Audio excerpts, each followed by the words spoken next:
The woman he once wished out of existence was now standing beneath 1,000 lights, and every powerful person in the room had risen to honor her.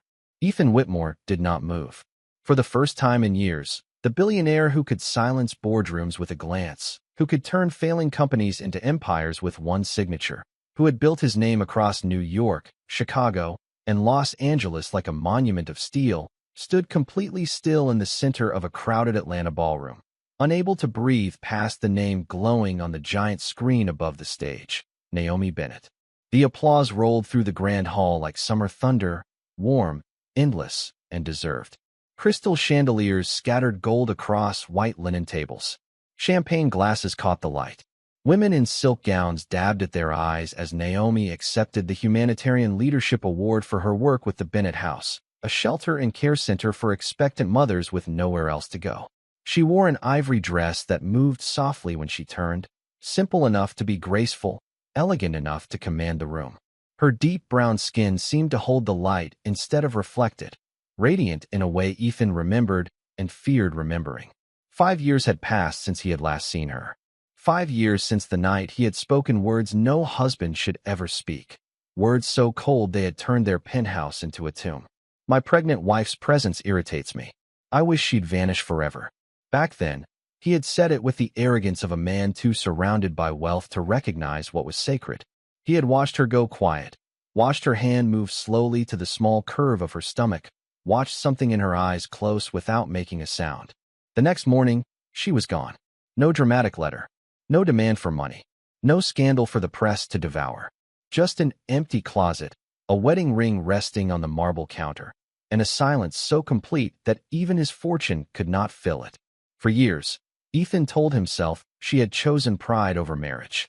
He told himself she wanted freedom. He told himself anything that allowed him to sleep.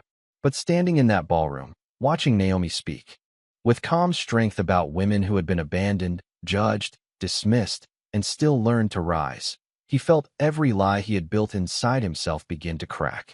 She did not look broken. That was the part that unsettled him most.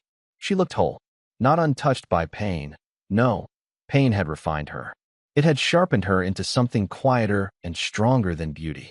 Every mother deserves dignity, Naomi said, her voice steady through the microphone. Every child deserves to enter this world surrounded by peace, not shame. Ethan's fingers tightened around the untouched glass of sparkling water in his hand. Around him, people listened as if her words were a prayer. Then, from the side of the stage, a small boy in a navy suit broke away from a staff member and ran toward her. The audience softened with laughter as Naomi turned, her face changing instantly, all public grace melting into private love. The child wrapped his arms around her waist and looked up at her with complete trust. "Mom," he whispered, loud enough for the microphone to catch. The room smiled. Ethan did not. His world narrowed to the boy's face. 5 years old, maybe. Brown skin, dark curls, one dimple near the left cheek. And eyes. Gray-blue eyes. Whitmore eyes. The same eyes that stared back at Ethan every morning from his mirror, inherited from his father, his grandfather, every portrait hanging in the cold halls of the Whitmore estate.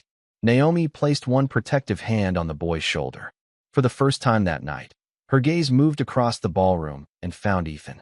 She did not flinch. She did not look afraid.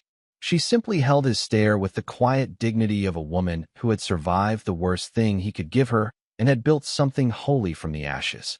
The applause faded. Ethan heard nothing but his own heartbeat.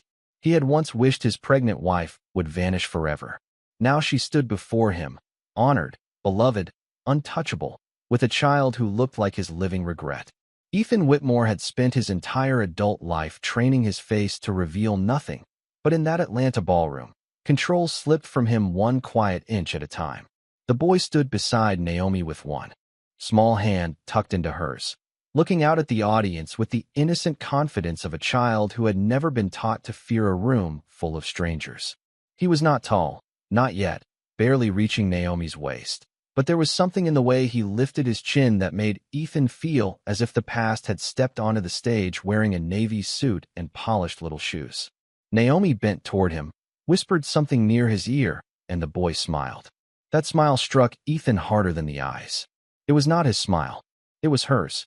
Warm, careful, full of light that had survived darkness without becoming cruel. The host returned to the microphone, laughing softly as the room continued to adore the moment. Ladies and gentlemen, that was Caleb Bennett, the youngest volunteer at the Bennett house and, according to our staff, the strictest inspector of cookie quality in the building. Gentle laughter moved across the tables. Caleb gave a shy little wave, and Naomi brushed one hand over his curls with the kind of tenderness that made Ethan look down because he suddenly felt like an intruder in a sacred place. Caleb Bennett.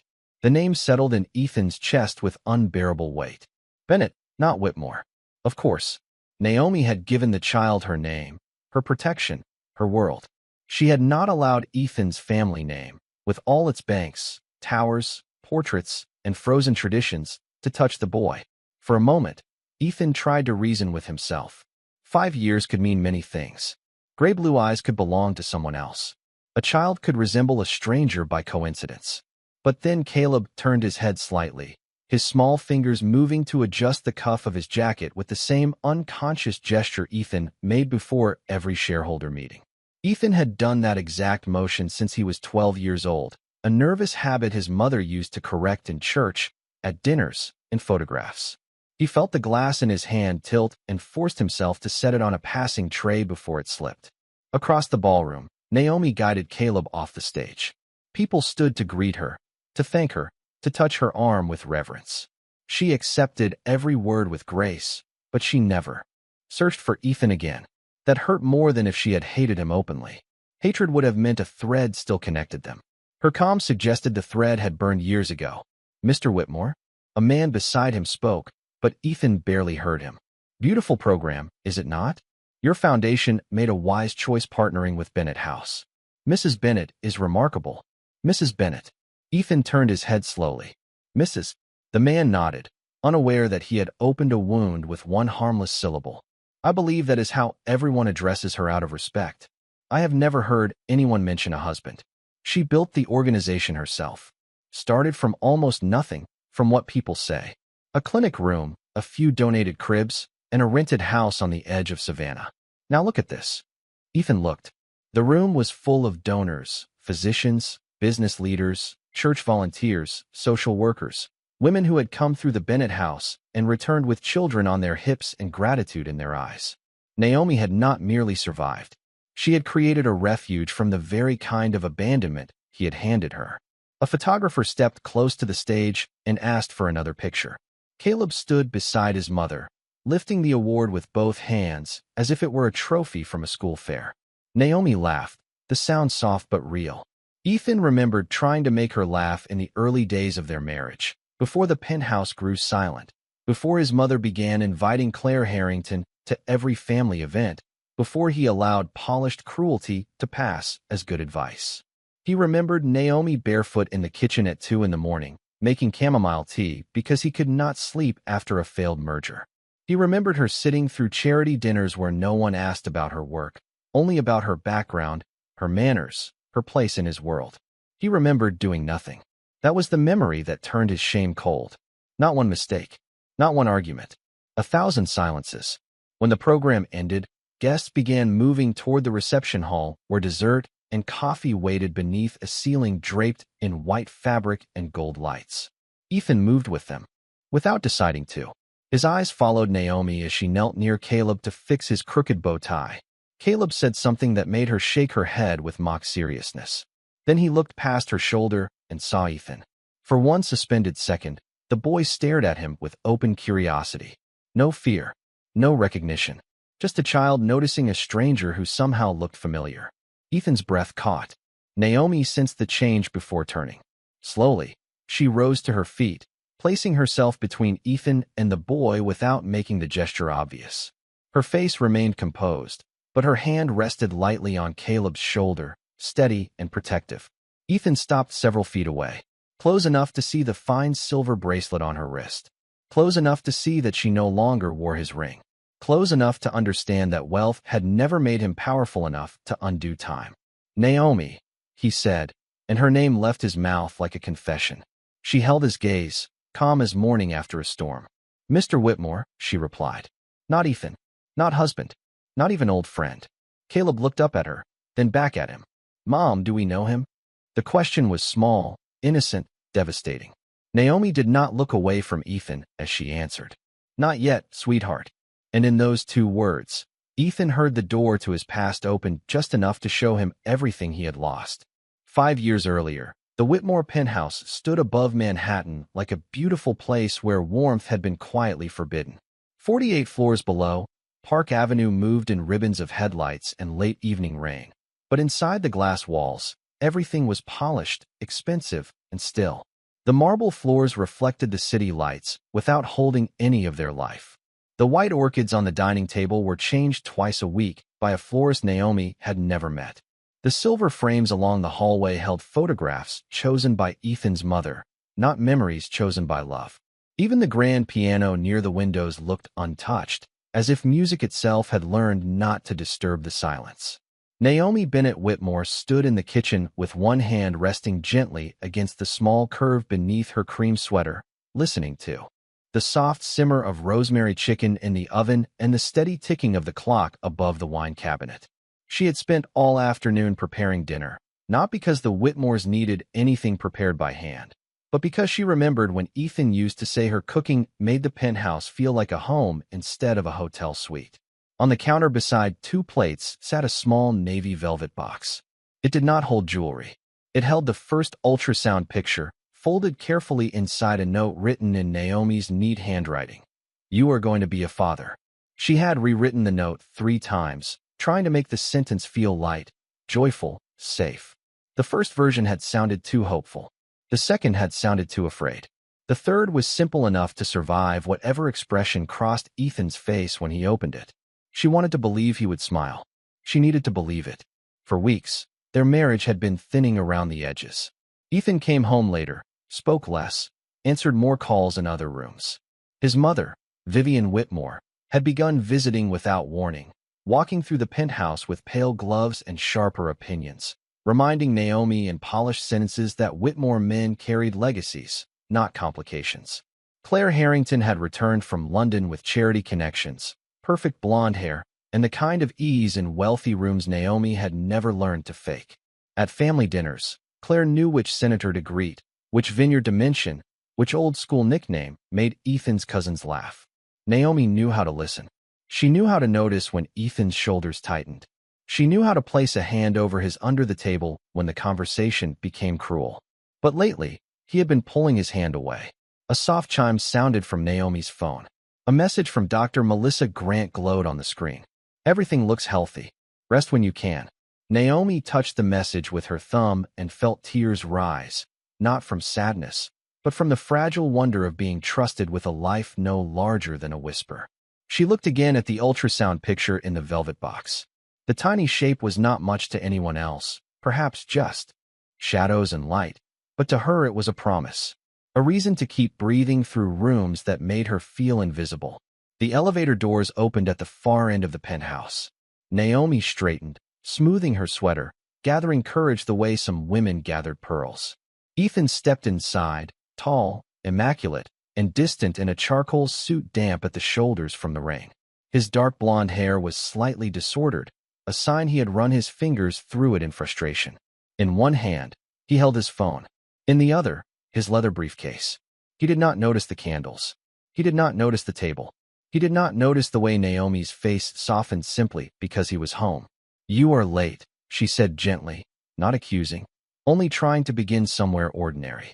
Ethan glanced up, and for a second she saw exhaustion before it hardened into something colder. The board meeting ran long.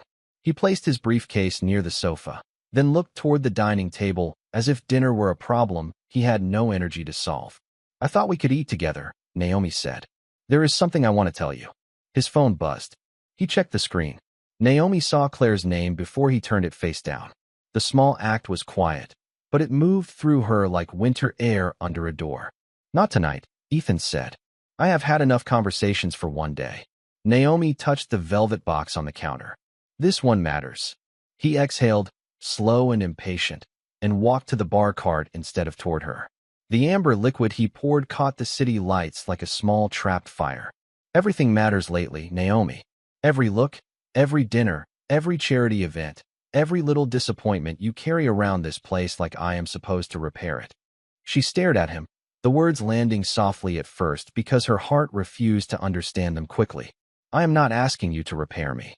"Then stop looking at me like I broke you." The oven timer chimed, bright and domestic, absurdly cheerful in the middle of the room. Naomi did not move. Ethan stood with his back to the skyline. Handsome in the cold way statues were handsome, shaped by legacy and admired from a distance. She wanted to tell him about the heartbeat. She wanted to tell him that fear had been sitting beside her every morning, but hope had been sitting there too. She wanted to open the box and let the tiny image speak before pride ruined everything. But the man across from her looked less like the husband who once kissed flower from her cheek, and more like the heir Vivian had raised him to be. "Ethan," Naomi whispered, "please sit down." His jaw tightened. "Do not start this." "Start what?" "The performance." The word emptied the room. Naomi's hand left the velvet box and returned to her stomach, protective before she realized why. Outside, rain slid down the windows in silver lines. Inside, the candles trembled between them, small flames trying to survive the breath of a storm that had not yet broken. Naomi looked at Ethan for a long moment, trying to find the man she had married beneath the expensive suit, the careful anger, and the cold discipline his family called strength. She remembered him laughing in a small grocery store in Brooklyn when they first dated, holding a basket of peaches because she told him the expensive ones from gourmet markets never tasted like summer. She remembered him standing in her mother's church basement, awkward and overdressed, helping stack folding chairs after a fundraiser because he wanted to prove he could belong in her world too. She remembered believing that love could build a bridge between marble towers and ordinary neighborhoods, between old money and honest work, between a white billionaire raised to inherit power and a black woman raised to earn peace one difficult day at a time. But memory could not warm the penthouse that night. Ethan did not sit down. He remained near the bar cart, staring at the untouched dinner as if Naomi had set a trap instead of a table. "A performance," she repeated softly. "Is that what you think this is?" He gave a humorless laugh, the sound low and tired. "I think you know exactly when to create a scene. Dinner, candles, the wounded silence. My mother warned me this would happen." Naomi felt the name enter the room before he said it. Vivian Whitmore, elegant as frost, always smiling at Naomi, with the careful politeness people used for furniture they planned to replace. "Your mother was here again," Naomi said. It was not a question. Ethan's eyes narrowed. "She is concerned. About you. About the company. About the family. About what people are saying." Naomi's hand tightened slightly against the edge of the counter. "What are people saying, Ethan?" He looked away first. That was how she knew the words were ugly. "They are saying I have become distracted. By your wife. By everything that comes with this marriage." The candles flickered. The rosemary chicken cooled in the oven. Somewhere behind them, the city kept moving, indifferent and bright. Naomi nodded once, not because she accepted the wound, but because she needed to stand steady under it. "And what does Claire say?" Ethan's face changed so quickly that Naomi almost missed it. "Not guilt exactly. Irritation at being seen. Claire has nothing to do with this." "Then why was her name on your phone when you walked in?" "Because she is helping with the foundation gala. The gala where your mother asked me not to speak to donors unless someone introduces me first." Ethan rubbed his forehead, the first crack in his polished control. "Naomi, this is what I mean. You take every small thing and turn it into proof that the world is against you." She stared at him then, truly stared, and something inside her grew very still. "No," she said. "I take every small thing and survive it quietly, because I keep hoping my husband will notice before I have to explain why it hurts." The sentence landed between them with more force than shouting could have carried. Ethan's expression softened for half a second, almost enough to save the night. Almost enough for Naomi to reach for the velvet box and show him the little image waiting inside. But then his phone lit up again on the counter. Claire Harrington.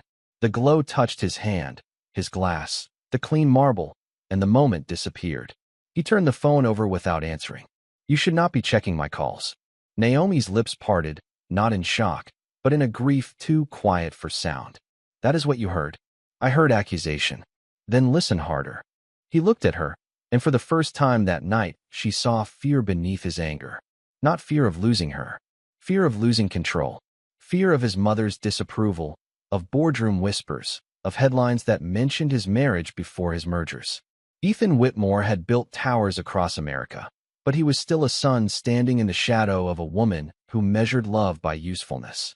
Naomi walked to the counter and placed her fingers on the navy velvet box. The room seemed to hold its breath. "I had news tonight," she said. "Good news. News I prayed would bring us back to each other." Ethan's eyes dropped to the box. Something unreadable crossed his face.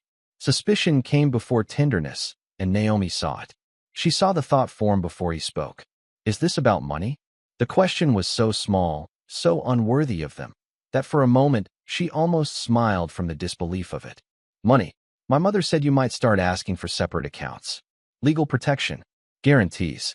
Naomi slowly pulled her hand away from the box as if it had become too sacred for the air between them. "Your mother does not know me. Maybe she sees things I do not." "No, Ethan. She sees what she needs to see, so she never has to admit I am human." His jaw tightened again. "Do not make this about race." The silence after that sentence was colder than anything he had said before. Naomi stood very straight. Outside, a siren wailed far below and faded into the rain. "I did not have to make it about anything," she said. "This house did that long before tonight." Ethan set his glass down with careful precision. "I cannot do this." "Do what?" "This constant heaviness. This constant reminder that nothing I give you is enough." Naomi looked around the penthouse, the chandeliers, the marble, the art chosen by consultants, the life that had cost millions and still left her lonely. Then she looked back at the man she had loved. "You gave me a place to live," she said. "You stopped giving me a home." For a moment, neither of them moved. The velvet box sat unopened between them, holding a truth that could have changed everything. Ethan looked at it once more, but pride had already stepped in front. "Of love. Then maybe," he said quietly, "you should ask yourself why you are still here." Naomi's breath caught. Not loudly, not dramatically, just enough for her hand to return to her stomach, where the smallest life in the room remained innocent of every word. And in that instant, she understood the dinner would never happen, the note would never be read, and the man across from her had already begun letting her go. Naomi did not answer Ethan right away. She stood beside the kitchen counter with the unopened velvet box between them, feeling the life inside her as a quiet presence, smaller than a secret but stronger than fear. The penthouse had become too bright, too clean, too expensive for the kind of pain unfolding there. Nothing in that room knew how to soften. The marble did not bend. The glass did not warm. The silver-framed photographs along the hallway smiled from a life that had already ended before anyone admitted it. Ethan watched her silence with growing impatience, mistaking restraint for weakness the way powerful men often did when they had never learned the cost of peace. "Say something," he said. Naomi looked at him, and for one fragile second she wanted to say everything.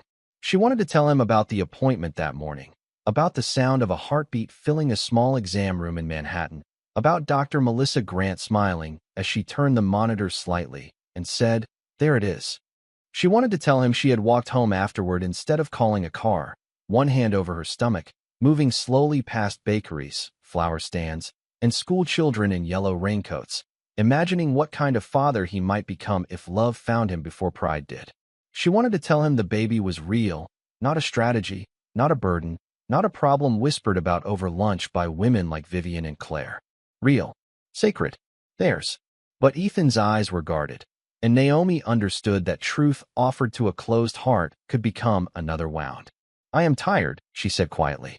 "So am I," he replied, too quickly, as if they were speaking of the same exhaustion. She almost smiled then, not from humor, but from the terrible distance between them. His tiredness came from meetings, expectations, family pressure, and the fear of losing status. Hers came from being loved in private and diminished in public, from swallowing insults so they would not embarrass him, from shrinking in rooms where his world measured her worth by what she lacked instead of what she carried. Ethan reached for his phone, then seemed to think better of it. "Claire said something today," he began. Naomi's expression did not change, but the name moved through her like a draft through an old house. "Of course she did. She said people are concerned that you are unhappy here. People. Friends. Family. Donors. Say your mother." He looked away. That was answer enough. Naomi nodded slowly. "And did anyone ask why?" Ethan exhaled. This is not simple. It is very simple when you are the one being discussed. You do not understand the pressure I am under. Then help me understand without making me the reason for it. The words hung there, gentle and fair. A door opened. Ethan could have walked through it. He could have crossed the room, touched her hand, asked about the box, asked why her eyes looked brighter and more afraid than usual. But pride was faster than love. Every time I come home, I feel judged, he said. Naomi blinked once. By me. By your disappointment. By your silence. By the way you look at me as if I have failed some test I never agreed to take. Marriage is not a test, Ethan. No, it feels more like a sentence. The candle flames leaned in the air between them. Naomi's hand tightened around the edge of the counter, not enough for him to notice, only enough to steady herself. Is that what I am to you? She asked. A sentence. He closed his eyes briefly, as if regretting the words, but not enough to take them back. I did not say that. You meant it. I meant that I cannot breathe in this house anymore. The softness left Naomi's face. Not dramatically. It simply withdrew, like a light being turned down behind a curtain. This house, she said, or this marriage? Ethan looked at her then, and something hard settled over him. Maybe it was shame. Maybe it was fear. Maybe it was the old Whitmore instinct to strike. With coldness before anyone could see him bleed. I do not know anymore. Naomi felt the sentence pass through her, leaving a clean emptiness behind. She took the navy velvet box in both hands. Ethan watched it now, suspicion giving way to confusion, but still he did not ask. She opened it. The small ultrasound picture rested inside, gray and white, delicate as moonlight. For the first time that night, Ethan went completely still.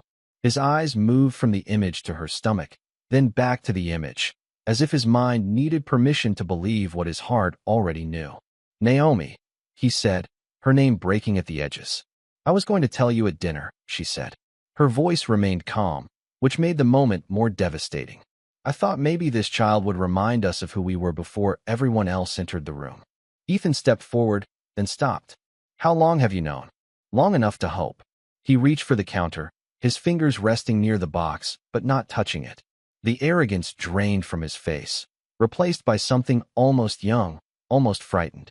For one breath, Naomi saw the man from Brooklyn, the man holding peaches and laughing under fluorescent lights. Then his phone rang again. The sound cut through the penthouse, bright and vulgar. Claire's name glowed on the screen. Ethan looked at it. He did not answer, but he looked. That was enough. Naomi closed the box. Ethan's gaze snapped back to her. Wait. No, she said. One word. Soft. Final. Naomi, I need a minute. You had months. He swallowed. This changes things. She looked down at the box, then back at him. A child should not have to change a man into someone decent. He flinched, but she did not apologize. The room had taken enough from her. It would not take the truth too. Ethan's voice lowered. Do not make this worse than it is. Naomi stared at him, and all the quiet suffering of that marriage gathered behind her eyes without spilling over. You still think the worst thing tonight is my reaction? His jaw tightened, and in his fear, he reached again for cruelty because cruelty was easier than confession. What do you want from me, Naomi? Tears. A celebration? A promise that everything is suddenly perfect because you are carrying a baby? She placed the velvet box against her chest. I wanted my husband. I am standing right here. No, she whispered. You left long before tonight. The words stripped the room bare. Ethan's face hardened, wounded pride rising like a wall. Then maybe you should do what you clearly already decided to do. Naomi did not move. And what is that? He looked toward the windows, toward the rain, toward anywhere but the woman and child he was failing. When he spoke, his voice was quiet, but it carried enough cold to end a life they had built together. Disappear, if staying here makes you so miserable. The sentence landed without volume, without spectacle, without a raised hand or shattered glass. Just words. But words could close doors no key could reopen. Naomi stood perfectly still. Then she slipped the velvet box into the pocket of her coat hanging nearby, removed her wedding ring, and placed it on the marble counter with a sound so small Ethan would remember it for the rest of his life. Naomi did not pack like a woman leaving forever. She packed like a woman refusing to let grief make decisions for her.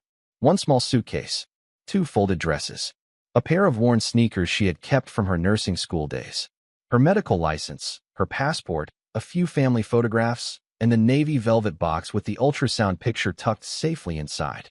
She left the diamond bracelets in the drawer, the designer handbags on the shelf, the silk gowns in their garment bags. Those things had belonged to Mrs. Whitmore, the version of her people admired at galas and questioned in private.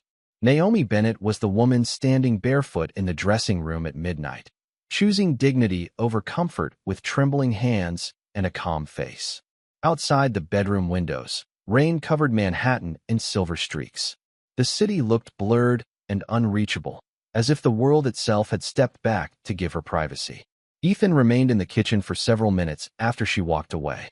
She could hear the silence of him more than his footsteps. No apology came down the hallway. No voice called her back. Perhaps he thought she was making a point. Perhaps he believed she would cry, sleep in the guest room, and wake in the morning ready to forgive another wound for the sake of peace. He had grown used to her grace. He had mistaken it for permanence. Naomi zipped the suitcase slowly, each inch of the zipper sounding louder than it should have. On the nightstand sat a photograph from their first year of marriage. They were in Central Park, wrapped in scarves, laughing at something neither of them would remember now.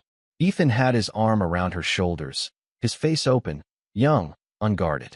Naomi touched the frame once, not because she wanted the past back, but because she needed to honor that it had existed. Love had been real. That was what made leaving hurt.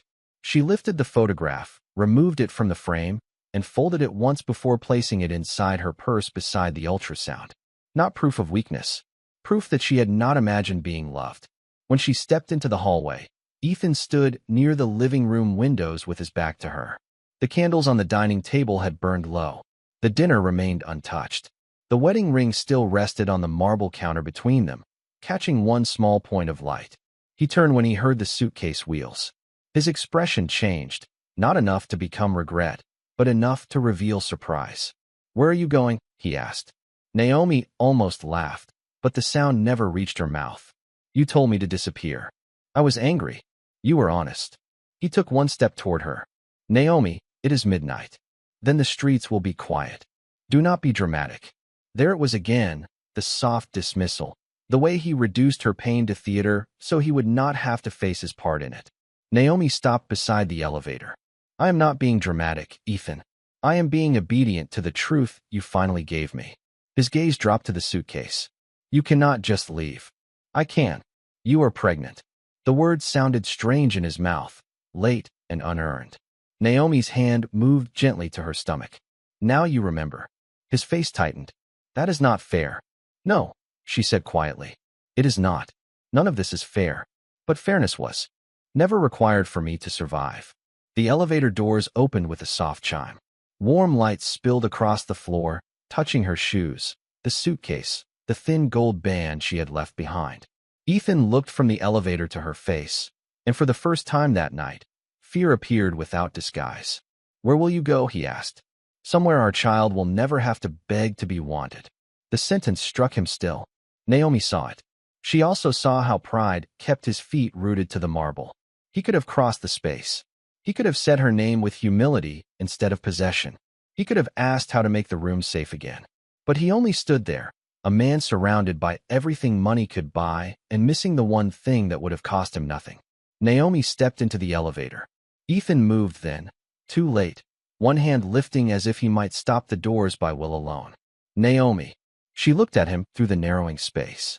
Not coldly, not cruelly, with the exhausted tenderness of a woman saying goodbye to someone who had already abandoned himself. "I hope one day you become the man I thought I married," she said. The doors closed before he answered. In the lobby, the night doorman, Mr. Alvarez, rose from behind the desk when he saw her suitcase and pale face. He had worked in the building for 22 years and knew when not to ask questions. "Mrs. Whitmore," he said softly, "do you need a car?" Naomi almost corrected the name, then decided the night was already carrying enough endings. "Yes, please. To Penn Station." He glanced at the rain, then at her stomach, though he was too polite to let his eyes linger. Of course. The Blacktown car arrived within minutes.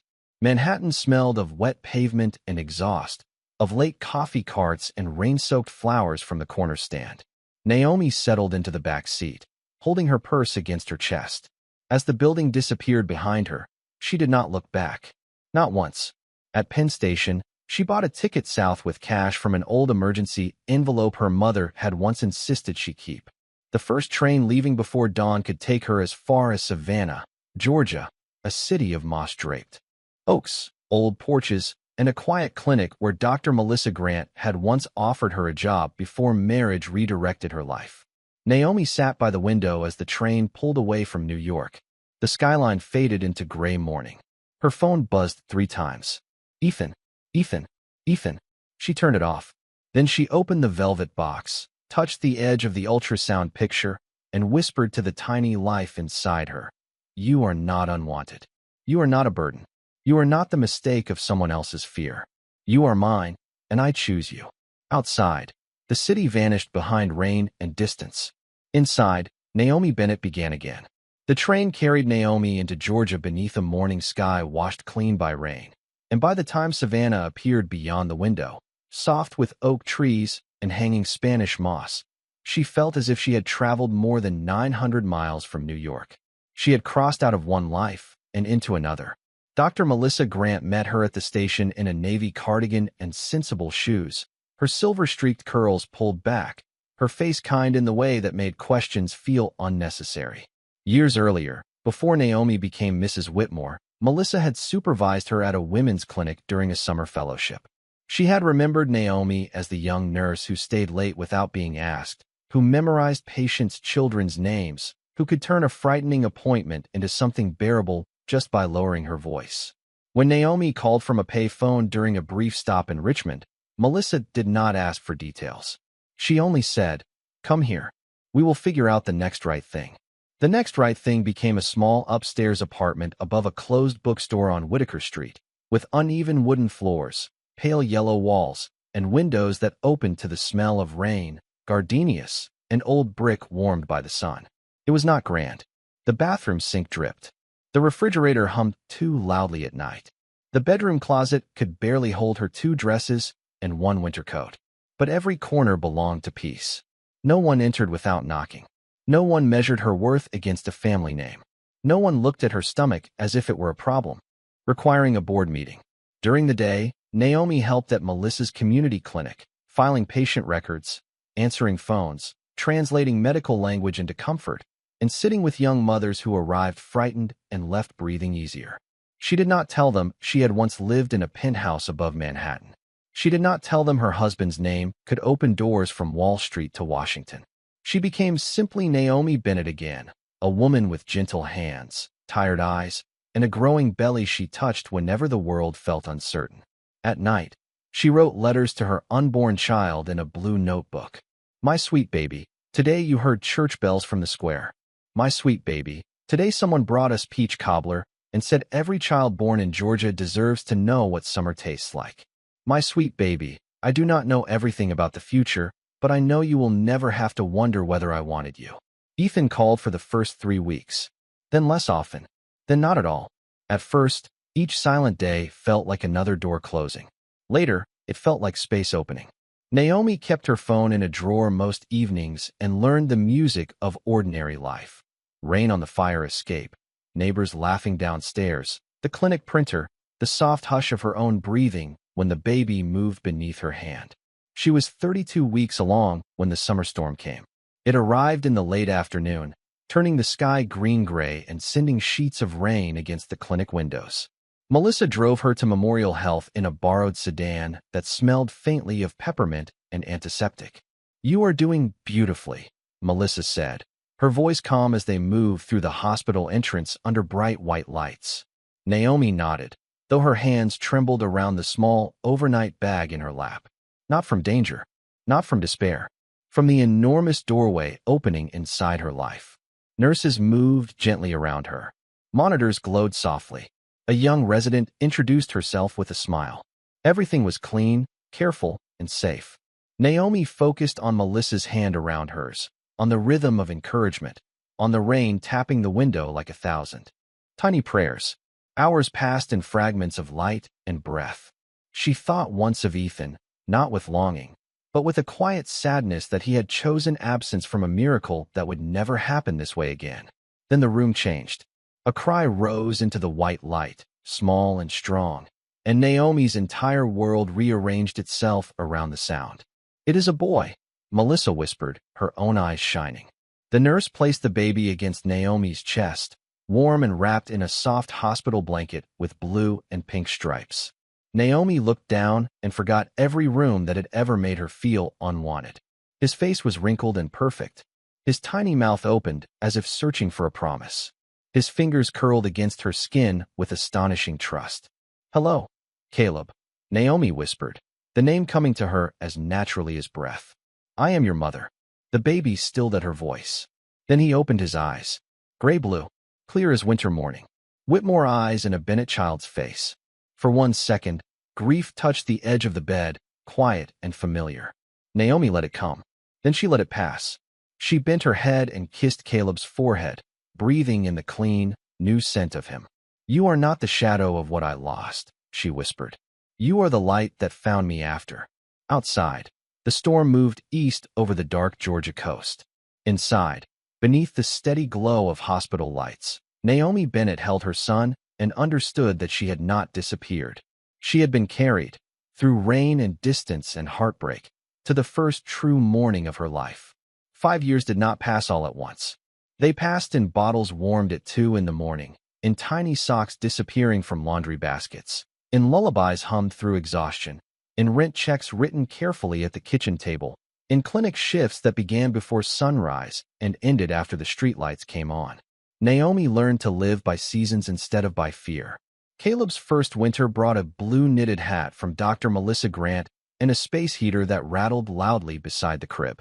His first spring brought cherry blossoms outside the apartment window, and the first time he reached for Naomi's face with both hands, as if making sure she was real. By his first birthday, he had 2 teeth, a serious frown, and a laugh that could change the temperature of any room. Naomi kept working at the community clinic, first part-time, then full-time, then as the person everyone quietly trusted when a frightened woman arrived with no insurance, no appointment, and no idea where to go next. She remembered exactly what it felt like to stand at the edge of motherhood with more questions than answers. She knew the language of brave faces. She knew how women smiled when they were one unpaid bill away from panic. She knew how to place a cup of water in someone's hand and let silence become a shelter. The idea for the Bennett house began on a humid Tuesday afternoon when a young mother named Alina came into the clinic wearing a thin gray sweater despite the heat. She had slept in her car the night before, parked behind a grocery store, too ashamed to ask for help and too determined to give up. Naomi sat with her in Melissa's office while Caleb, barely 2 years old, stacked wooden blocks in the corner. Alina kept apologizing for taking up space. Naomi listened until the apologies stopped. Then she looked at Melissa and said quietly, "There should be a place for this moment. Not just a clinic. A home between fear and the future." Melissa leaned back in her chair, studying Naomi with the faint smile of a woman who had been waiting for those words. "Then build it." Naomi almost laughed. She had no fortune now, no access to Whitmore accounts, no family foundation with her name engraved on brass. What she had was a nursing background, a small savings account, a church basement, 3 retired teachers willing to volunteer, and the stubborn belief that dignity did not require marble floors. The first Bennett house was not a house at all. It was 2 borrowed rooms behind New Hope Baptist Church, with donated diapers stacked beside folding chairs and a coffee maker that only worked when someone tapped the side twice. Naomi painted the walls herself on a Saturday while Caleb napped on a blanket near the doorway. She chose a warm yellow because she wanted the room to feel like morning. Women began coming. Through word of mouth. A cashier from a gas station. A college student from Statesboro. A woman whose family had stopped answering her calls. Naomi helped them find doctors, safe housing, job training, counseling, transportation, baby clothes, and sometimes simply 10 quiet minutes to breathe. She did not ask for gratitude. She did not collect stories for sympathy. She protected names, guarded privacy, and built systems with the precision Ethan had once admired in boardrooms without understanding that compassion could be strategic too. By the 3rd year, a local newspaper wrote about her. Naomi almost refused the interview, but Melissa reminded her that visibility could become funding. The article showed Naomi standing outside the church basement with Caleb on her hip, both of them smiling into the Georgia sun. It called her work a lifeline for mothers in crisis. Donations followed. First small checks from teachers and nurses, then grants from regional charities, then a renovated Victorian house on the edge of Savannah with a wraparound porch, 6 bedrooms, a kitchen large enough for community dinners, and a nursery painted soft green. Naomi named it the Bennett House not for herself alone, but for her mother, her grandmother, and every woman in her family who had made survival look graceful because they had never been given the luxury of falling apart. Caleb grew up in that house as if it were a second home. He learned to carry clean towels to the laundry room, to place canned goods neatly on pantry shelves, to whisper around sleeping babies, and to say, "My mom helps people remember they matter." He asked about his father only once when he was 4, after a preschool class made paper neckties for Father's Day. Naomi sat beside him on the porch steps as evening settled over the yard in soft gold. She did not poison him with bitterness. She did not dress absence in lies. "Your father was part of how you came into this world," she told him gently. "But love is shown by how people care for you every day. You have never been without love." Caleb thought about that with his serious little frown, then leaned against her shoulder and said, "I have you." Naomi held him close and looked toward the street where fireflies were beginning to blink over the grass. "Yes," she whispered. "Always." By the 5th year, the Bennett house had become known across Georgia. Hospitals referred patients. Churches sent volunteers. Social workers called Naomi before they called anyone else. She no longer looked like the woman who had arrived at Savannah Station with one suitcase and a broken marriage tucked behind her ribs. Her hair was shorter now, often swept into soft curls at the nape of her neck. Her clothes were simple, elegant, chosen for movement and work rather than approval. She wore no wedding ring. Around her neck, on a thin gold chain, she wore a tiny locket with Caleb's newborn footprint inside. Pain had not vanished from her life. It had changed occupation. It no longer ruled her. It served as a foundation under everything she built. Then one crisp October morning, an email arrived from an Atlanta philanthropic council inviting Naomi to receive a statewide humanitarian award. Beneath the invitation was a note that made her pause. A major corporate foundation was interested in expanding Bennett House services across the South. The name appeared at the bottom in polished black letters, Whitmore Capital Foundation. Naomi sat very still at her desk, while Caleb colored dinosaurs on the floor beside her. Outside, sunlight touched the porch of the house she had built from almost nothing. Inside, the past had found the address she had never given it. Naomi did not answer the email that morning. She closed the laptop gently, as if the name on the screen were not a company, but a sleeping thing she did not want to wake.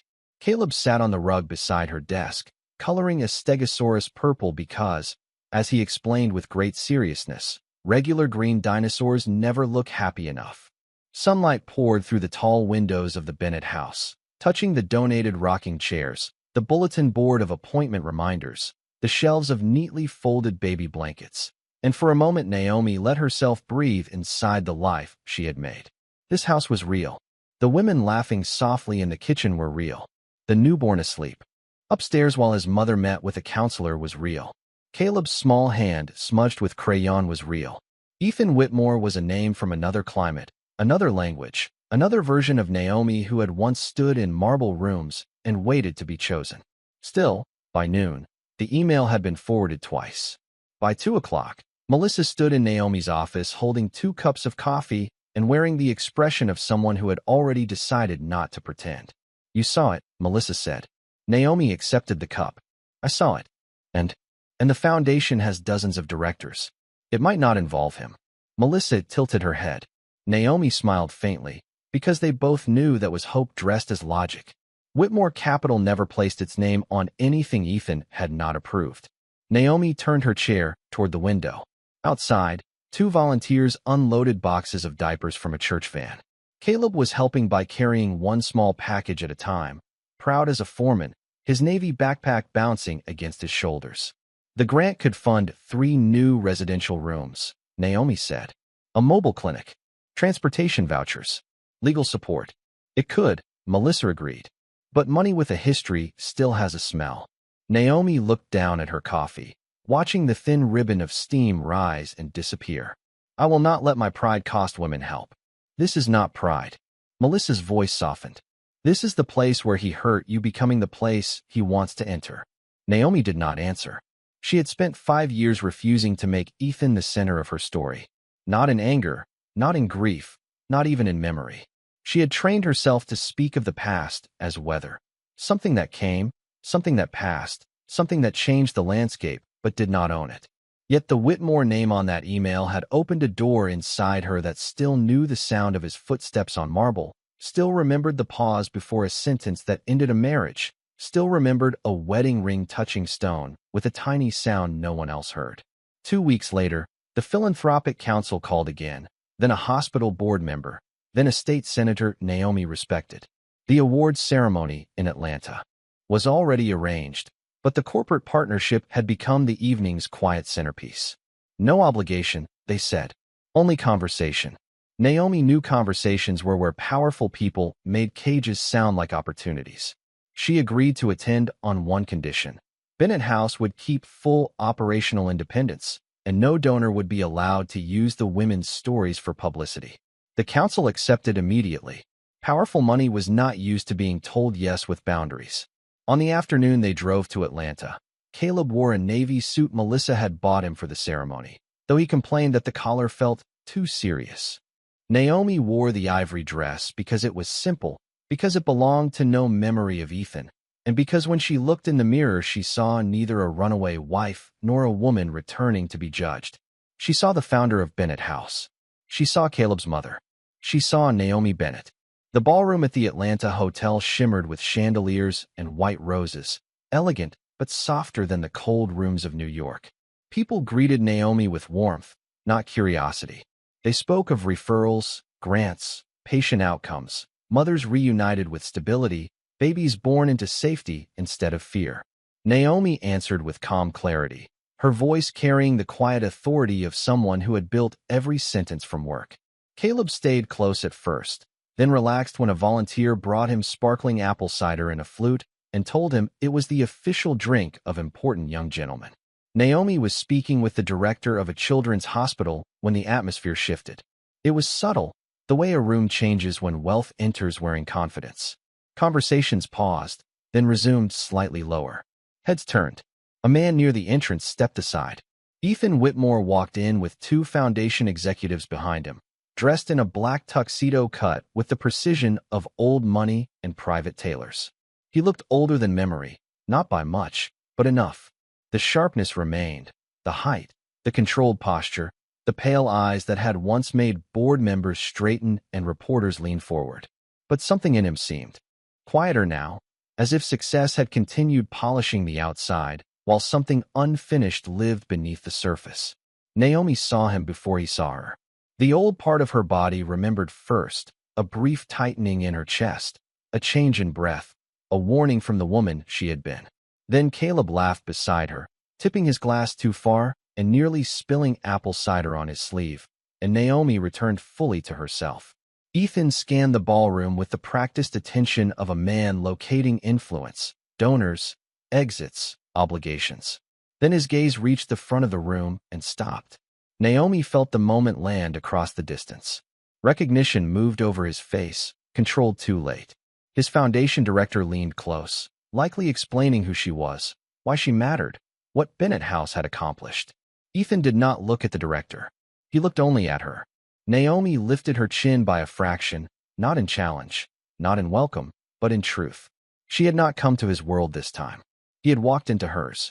When her name was announced, the room rose before she reached the stage.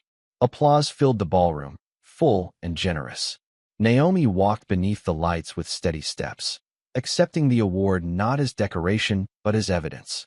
From the stage, she saw Ethan standing near the back, motionless among people who assumed money had brought him there. They did not know regret had arrived with him too. Naomi thanked the nurses, volunteers, churches, social workers, and mothers who trusted Bennett House with their most fragile mornings.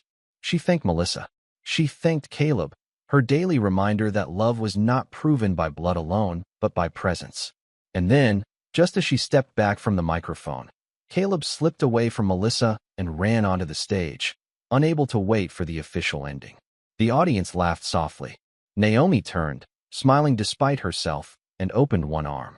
Caleb leaned into her side, small and proud under the chandelier light. Far across the ballroom, Ethan Whitmore went still as stone. The boy looked out at the crowd with gray-blue eyes that had crossed 5 years, 900 miles, and one unforgiven night to find him.